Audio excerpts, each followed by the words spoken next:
In this video, I'll show you how to create a cinematic text closure, a soft and professional way to end your text on screen. Let's go step by step. First, open your project in CapCut Mobile. From the bottom toolbar, tap on Text, then tap Add Text and type the text you want to close cinematically.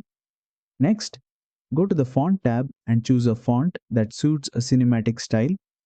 Serif, thin, or film style fonts usually work best for emotional and cinematic endings. Once your text is ready, tap on the Animation tab. Now switch to the Out section, which controls how your text exits the screen. Scroll through the animations and select Horizontal Closure. As soon as you apply it, you'll see the text gently close and fade away, creating a smooth cinematic ending. In CapCut Mobile, text animations are applied directly to the text layer, so there's no need to add any extra layers or effects. To control the pacing of the closure, use the duration slider, drag it to the left for a slow, emotional cinematic close, or drag it to the right for a quicker and cleaner exit.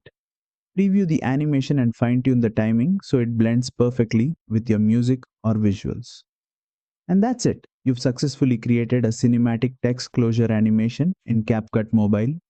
If this tutorial helped you, don't forget to like, share, and subscribe for more fully detailed CapCut Mobile text animation tutorials.